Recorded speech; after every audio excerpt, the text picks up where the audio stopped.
Solo levelling season 2 के episode number 10 के अंदर हमें दिखाया जाता है फाइनली फाइट स्टार्ट हो जाते हैं एंड डंगू कुछ ही सेकंड में नॉकडाउन हो जाता है। अगली फाइट हमें बेकी दिखाई जाती है। इसका अपोनेंट उसे जान से मारने वाला था बट तभी वो हेसिटेशन कर जाता है एंड वो बोलता है शायद मैं हंटर की जॉब के लिए बना ही नहीं हूँ। तभी बीच में हमें दिखाया जाता है कि कोरिया का एक और हंटर टेक डाउन कर दिया गया है एंड तभी कोरिया की टीम में बचे हैं सिर्फ डेक और चाइन। सारे जापानीज हंटर बेक के पास आ रहे थे बट तभी चाइन उनकी टीम में से एक लड़की को एलिमिनेट कर देती है एंड वो अगले अपोनेंट के पास जा रही थी। तभी उसके पीछे से एक एसरक हंटर हमला कर देता है जिसे देखकर चाइन थोड़ी घबरा जाती है एंड उसके चेहरे के ऊपर पंचेस खेल देती है जिसके लिए वो सॉरी भी बोलती है। बट तभी जापानीज टीम बोलती है कि जब वो बंदा बहुत ज्यादा डैमेज हो जाता है उसकी सेकेंड स्टेज आ जाती है जिसमें बहुत ही ज्यादा पावरफुल हो जाता है एंड इवन वो अपने दोस्तों के ऊपर भी अटैक कर सकता है। अब वो चाइन के ऊपर अटैक करने वाला था कि तभी बीच में जिनू आ जाता है एंड उसे बचा लेता है एंड जब वो जिनू के ऊपर अटैक करने की ट्राई करता है जिनू उसे टेक डाउन कर देता है। अब जिनू की स्किल को देखकर गोटोरिया इम्प्रेस हो जाता है एंड वो जिनू को एक फाइट के लिए चैलेंज करता है। इसके लिए जिनू भी एग्री कर देता है बट वो एक कंडीशन बोलता है कि वो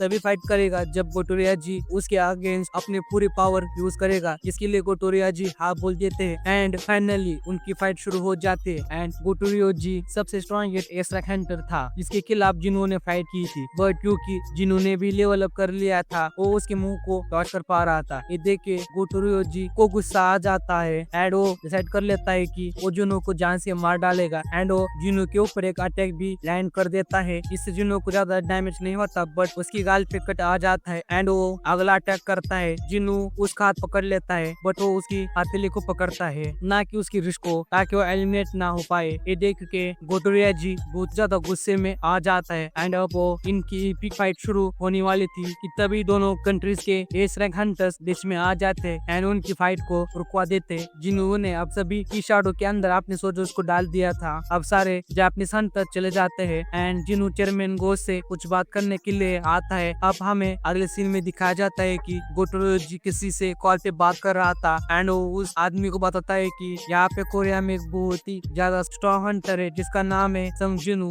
बट फिर भी वो आदमी बोलता है कि रेडिंग लिस्ट में तो उस आदमी का नाम ही नहीं है जो सुन के गोटोरिया जी शॉक हो जाता है एंड अब सारे हंटर्स इसी बारे में बात कर रहे होते हैं कि जिनू इस रेड के अंदर नहीं पार्टिसिपेट करने वाला एंड जिनू के साथ ही बंग को भी पार्टिसिपेट नहीं करने वाला। इसके बारे में बेग सोच रहा होता है कि फिर वो सोचता है कि इस बारे रेड के अंदर 15 ऐसे हंटर्स होने वाले इसलिए उन्हें कोई प्रॉब्लम नहीं होने चाहिए एंड ये चौथी रेड बिल्कुल सक्सेसफुली होनी चाहिए। अब जिनू रात को अपने घर पे पहुंच जाता है जहाँ पे उसकी मम्मी डिनर बना देती है। अब हमें यजवालिन का एक सीन दिखाया जाता है जहाँ पे खाने की कमी की वजह से एंड एक दूसरे को ही खा रही थी एंड की ट्विन बोल रही होती है कि हमें एक बहुत ही पावरफुल एंड चाहिए जो इन सभी को लीड कर सकता है। तभी वो एक अंडे के पास देखती है जो कि हैश होने वाला था एंड उसे बोलते है कि तुम्हें बहुत ज्यादा पावरफुल होना पड़ेगा। अब वो एक हैच हो जाता है एंड उसमें से जो एंड निकलता है बाकी सबसे बड़ा था एंड बाहर आने के बाद उसका कलर भी ब्लैक से चेंज हो जाता है एंड अब वो बहुत जोर से चिल्लाता है जिसकी वजह से सारा आइलैंड हिल जाता है। अब हमें दिखा जाता है कि न्यूज में एंड्स के बारे में बताया जा रहा होता है एंड जो एंड्स थर्ड मिशन के टाइम पे जमीन पे चलती कि वो अब इतनी इवॉल्व हो गई थी कि वो अब उड़ सकती थी। अब हमें दिखा जाता है कि छोटे रैंक के हंटर्स को भी अपॉइंट किया जा रहा था ताकि वो पीछे रह के हंटर्स की मदद कर सके एंड हमें दिखा जाता है कि चेयरमैन वो खड़े खड़े सोच रहे होते हैं कि कल जो आइलैंड की रेड शुरू हो जाएंगी। अब रेड का दिन स्टार्ट हो जाता है एंड बारे बारे से बहुत सारी शिप्स आइलैंड की तरफ बढ़ रही थी एंड इस आइलैंड को हर तरह से शिप्स ने घेर लिया था। अब हमें दिखा जाता है कि जो कोरियन हंटर्स इसके अंदर पार्टिसिपेट करने वाले थे उन सभी को हेलीकॉप्टर से लेकर जा रहे थे एंड इसमें मिंगसुंग भी पार्टिसिपेट करने वाला था अपनी पावर को और भी बढ़ाने के लिए। अब सर्विलेंस टीम के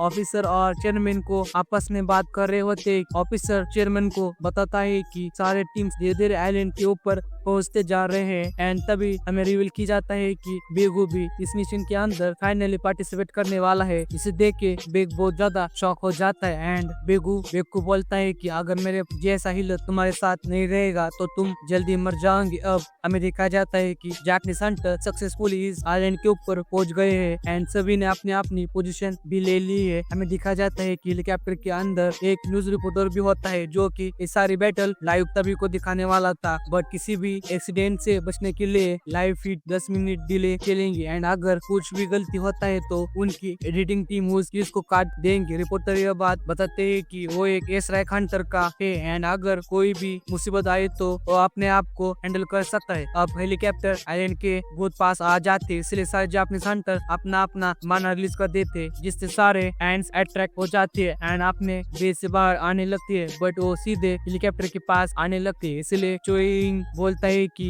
मैं इन सभी को हैंडल कर लूंगा एंड अब वो अपने फायर मैजिक का यूज करता है। पहले उन्हें कुछ फर्क नहीं पड़ता, इसलिए वो अब अपने मैजिक को और भी ज्यादा बढ़ा लेता है एंड इस बार सारे एंड्स जेल जाती है। अभी सारे हंटर्स नीचे लैंड कर जाते हैं एंड बोलते हैं कि जापानीज टीम एक घंटे तक बाकी सारे एंड्स को रोक के रखेंगे एंड इसी टाइम फ्रेम में इन सभी को जाके पिन को मारना होगा एंड अब जेमर भी एक्टिवेट कर दिया है ताकि एंड्स एक दूसरे से इजीली कम्युनिकेशन ना कर पाए। अब जापानीज टीम इस सभी एंड से फाइट करने लग जाते हैं एंड वो भी बहुत अच्छे से फाइट कर रही थे एंड उन्हीं की टीम में एक हंटर होता है जो कि आइस मैजिक का यूज करता है एंड वो जब चोइन का फायर मैजिक देखता है वो सोचता है क्या होगा अगर ये दोनों कभी फाइट करे तो। अब सारे कोरे हंटर्स एंड्स के टनल में आ जाते एंड चोइन वहाँ के एग्जिट को सील कर देता है अपने फायर मैजिक से। अब उनके सामने इतनी सारी टनल्स होती है कि वो सब देख के कंफ्यूज हो जाते हैं कि किस टनल के अंदर हम जाए। तभी चोइन अपना मैजिक यूज करती है एंड सभी के अंदर एक एक फायर बॉल भेजता है एंड तभी उन्हें मिल जाते हैं डीप एक्स टनल, इसके अंदर क्वीन होने वाली है। अब हमें दिखा जाता है जिनो का सीन जो कि पार्क में एक्सरसाइज कर रहा होता है एंड अपनी डेली क्विज को कंप्लीट कर रहा होता है। अब वो सोच रहा होता है कि जितने भी एस रैंक हंटर्स इस मिशन पे गए हैं वो सभी बहुत पावरफुल है एंड इवन जिनो के हेल्प के बिना भी वो सभी मिशन को कंप्लीट कर सकते हैं। अब सारे कोरे हंटर्स एक चैम्बर में आ जाते हैं एंड फिर वो सोचते हैं कि क्वीन का चैम्बर भी आसपास होना चाहिए। तभी चाइन इशारा करती है एक बड़े एक के पास जिसमें से पहले वो पावरफुल एक निकला था। इसे देख के बाकी के हंटर्स थोड़े से डर जाते हैं। अब हमें जापानीज हंटर का एक सीन दिखा जाता है जहाँ पे उनका एक हंटर थोड़ा सा इंजर हो जाता है एंड वो अपने हीलर के पास जाता है उससे हील करने के लिए, बट उसकी हीलर बोलती है कि मैं तुम्हें ऐसी हील नहीं करूंगी एंड इवन वो पैसे भी मांग रही होती है। अब